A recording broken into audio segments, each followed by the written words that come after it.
बहुत से लोग ये कह रहे हैं कि एटम बम चला दें, जो होगा देखी जाएगी। उन बेचारों को तो एटम बम का पता ही नहीं, उन्होंने सिर्फ एटम बम का नाम सुना है, उनको इसकी हकीकत पता ही नहीं कि एटम बम कितनी तबाही मचाता है। बहुत से लोग कह रहे हैं कि पाकिस्तान इंडिया के हालात ख़राब चल रहे हैं, कोई मसला नहीं, एटमी जंग कर दें, जो होगा देखी जाएगी, हम संभाल लेंगे। लेकिन उनको क्या पता कि जब एटम बम चलता है तो कुछ भी संभाला नहीं जाता। इस वीडियो में मैं आपको ये बताऊंगा कि एटम बम कितनी तबाही मचाता है, लेकिन मैं आपको ये भी बताऊंगा कि इस हमले में आपके बचने के चांसेस कितने हैं। बहुत से लोग ये कह रहे हैं कि एटम बम से बचने का सबसे आसान तरीका ये है कि आप ज़मीन के अंदर एक शेल्टर बना लें। ज़मीन के अंदर आपने शेल्टर बनाना है तकरीबन 10 फुट गहरा। उस शेल्टर में आप अपने खाने पीने का सामान रखें, फल सब्जियां रखें, फ्रूट्स वगैरह रखें, और उसके साथ साथ वक्त गुजारने के लिए आप किताबें रखें। वहाँ पर आप रेडियो भी रखें ताकि आप रेडियो सुनते रहें। जब एटमी हमला हो आप सुकून से अपने शेल्टर के अंदर जाएँ, वहाँ पर 10, 15, 20 दिन गुजारें। जब रेस्क्यू टीमें वहाँ पर पहुँच जाएँ उसके बाद वो आपको रेस्क्यू करके ले जाएंगी। लेकिन वेट, ये सब कुछ इतना आसान नहीं है। मैं आपको बताता हूँ कि जब एक एटम बम फटता है तो एक्चुअल में क्या होता है। इस वीडियो में मैं आपको जो मिसाल दूंगा वो एक छोटे से एटम बम की है, सिर्फ 60 से 70 केजी वाले।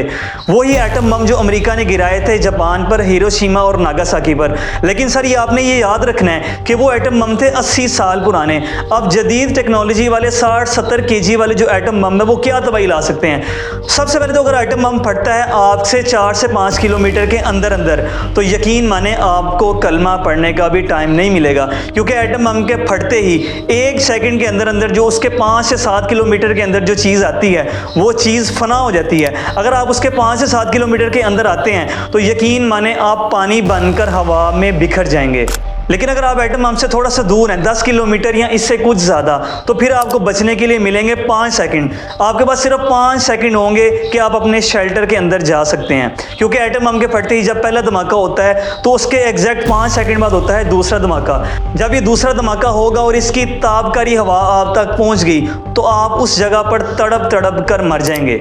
एटम बम जिस जगह पर फटता है उस जगह का दर्जा हरारत पहुंच जाता है 4000 डिग्री सेंटीग्रेड, और जो एक लावा होता है उस लावे का दर्जा हरारत होता है सिर्फ 2500 डिग्री सेंटीग्रेड। यानी लावे से भी ये 1.5 गुना ज़्यादा हीट पैदा करता है जब एटम बम फटता है। और ये इतनी हीट होती है कि एक हीरे को भी पिघला सकती है। हीरे का मेल्टिंग पॉइंट है 4000 डिग्री सेंटीग्रेड। अगर आप एक हीरे को लावे में डालेंगे तो भी हीरा नहीं पिघलता, लेकिन अगर आप उस हीरे को रख के एटम बम चलाएंगे तो हीरा भी पिघल जाएगा। इतनी हीट पैदा होती है, और ये हीट अपने सामने आने वाली हर चीज़ को तबाह करके रख देगी। आपको कुछ भी करने का मौका नहीं मिलेगा।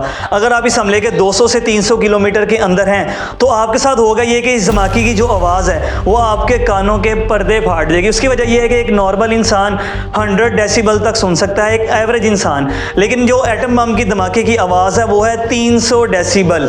जितना आप सुन सकते हैं उससे 300 गुना से भी ज़्यादा।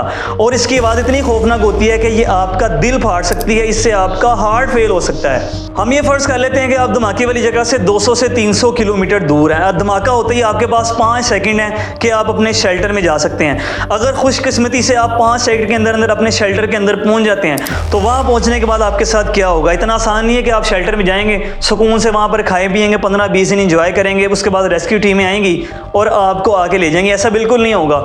सबसे पहले तो अगर आप शेल्टर के अंदर पहुंच जाते हैं सही सलामत, आपकी बॉडी पर कोई जख्म नहीं है, किसी किस्म की कोई ताबकारी हवा में आपने सांस भी नहीं लिया, आप धमाका होते ही शेल्टर के अंदर पहुंच गए। शेल्टर में पहुंचने के बाद सबसे पहले आपने ये देखना होगा कि आपकी बॉडी पे कोई जख्म तो नहीं है, क्योंकि अगर आपकी बॉडी पर कोई जख्म हुआ तो जो अल्फा पार्टिकल्स हैं वो आपकी बॉडी के अंदर चल जाएंगे और आप अपने शेल्टर के अंदर ही तड़प तड़प कर मर जाएंगे।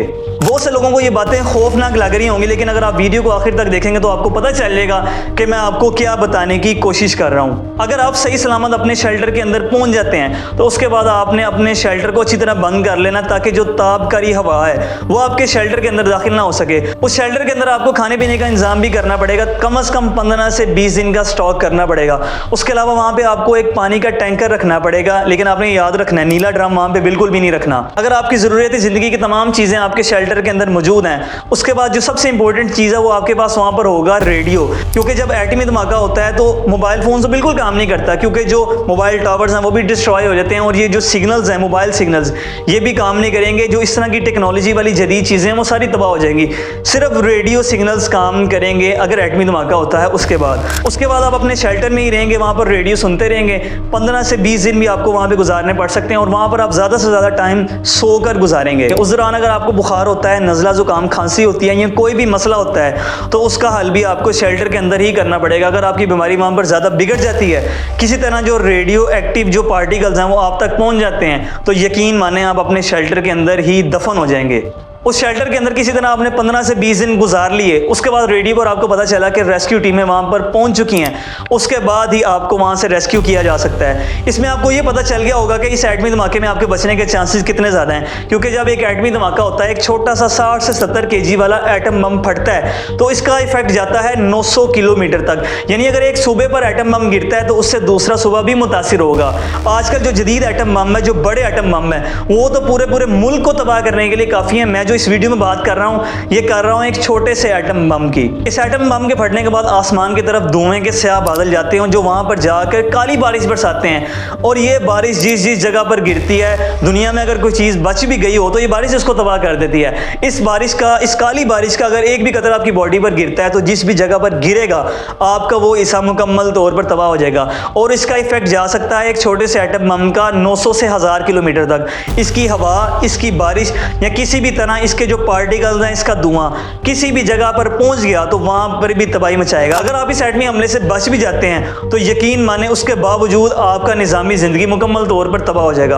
अगर तो इसकी काली बारिश, इसका धुआं या किसी तरह इसकी जो रेडियो एक्टिव शुआएं हैं वो आप तक पहुंच जाती हैं तो यकीन माने आपका अंदरूनी निज़ाम मुकम्मल तौर पर तबाह हो जाएगा। क्योंकि जिस जगह पर ये एटम बम फटता है 5 साल तक आप वहां पर नॉर्मल ज़िंदगी नहीं गुजार सकते। अब जो लोग ये बातें कर रहे हैं कि एटमी जंग हो जाए, जो होगा देखी जाएगी, जो होना था उसका थोड़ा सा डेमो मैंने आपको इस वीडियो में बता दिया है कि कितना खतरनाक ये मामला होने वाला है। बहुत से लोग अब कमेंट सेक्शन में आके ये भी कहेंगे कि मुसलमान को जंग के लिए तैयार रहना चाहिए, मुसलमान को अल्लाह पर यकीन रखना चाहिए, उसे ये कहना चाहिए जो होगा देखी जाएगी। तो सर अगर एटमी हमला होता है तो आपको तो जंग करने का मौका ही नहीं मिलेगा, आप दुश्मन से क्या लड़ेंगे। अगर आप पर एटम बम गिराया जाता है तो यकीन माने चंद सेकंडों में आपका शहर, आपकी ज़िंदगी, आपका सब कुछ मुकम्मल तौर पर तबाह हो जाएगा।